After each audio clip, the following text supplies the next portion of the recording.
قل يا عبادي الذين أسرفوا على أنفسهم لا تقنطوا من رحمة الله إن الله يغفر الذنوب جميعا إنه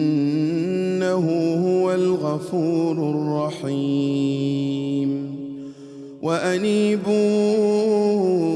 إلى ربكم وأسلموا له من قبل أن يأتيكم العذاب ثم لا تنصرون واتبعوا أحسن ما أنزل إليكم من ربكم من قبل أن يأتيكم العذاب بغتة وأنتم لا تشعرون أن تقول نفس يا حسرة على ما فرطت في جنب الله وإن كنت لمن الساخرين أو تقول لو أن الله هداني لكنت من المتقين أو تقول حين ترى العذاب لو أن لي كرة فأكون من المحسنين بلى قد جاءتك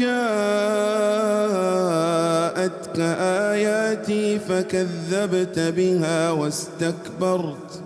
وكنت من الكافرين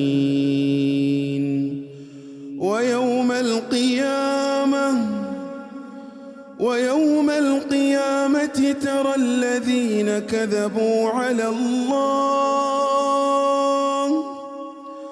ترى الذين كذبوا على الله وجوههم مسودة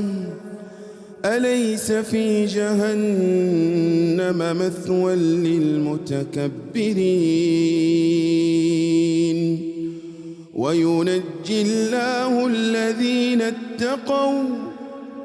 وينجي الله الذين اتقوا بمفازتهم لا يمسهم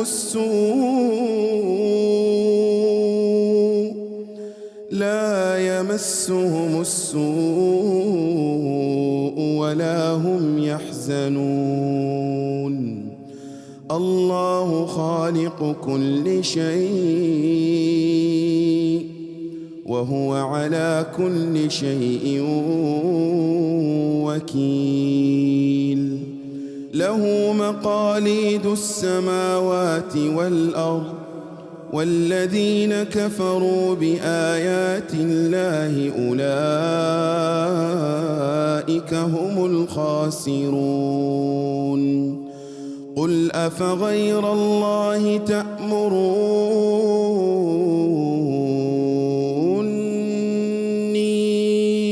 أعبد أيها الجاهلون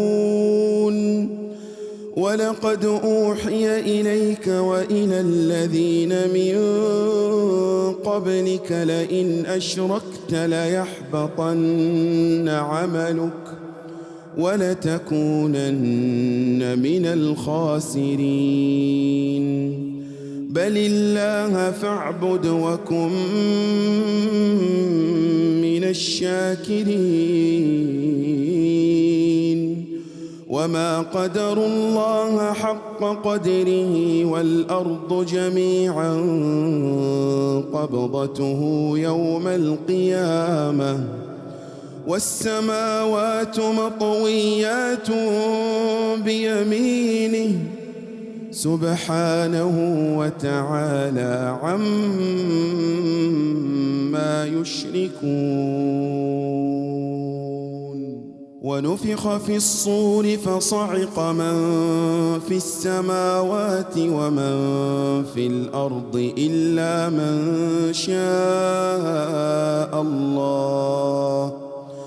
ثم نفخ فيه أخرى فإذا هم قيام ينظرون وأشرقت الأرض بنور ربها ووضع الكتاب وجيء بالنبيين والشهداء وقضي بينهم بالحق وهم لا يظلمون ووفيت كل نفس ما عملت وهو أعلم بما يفعلون وسيق الذين كفروا إلى جهنم زمرا حتى إذا جاءوها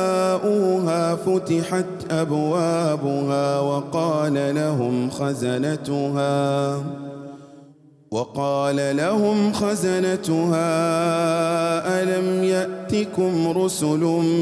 منكم يتلون عليكم آيات ربكم وينذرونكم لقاء يومكم هذا قالوا بلى ولكن حقت كلمة العذاب على الكافرين قيل ادخلوا أبواب جهنم خالدين فيها فبئس مثوى المتكبرين وسيق الذين اتقوا ربهم إلى الجنة زمرا حتى إذا جاءوها وفتحت أبوابها وقال لهم خزنتها سلام عليكم طبتم فادخلوها خالدين وقالوا الحمد لله الذي صدقنا وعده وأورثنا الأرض نتبوأ من الجنة حيث نشاء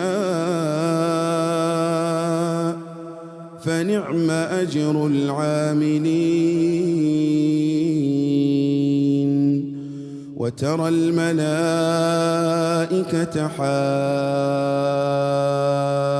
حافين من حول العرش يسبحون بحمد ربهم وقضي بينهم بالحق وقيل الحمد لله رب العالمين.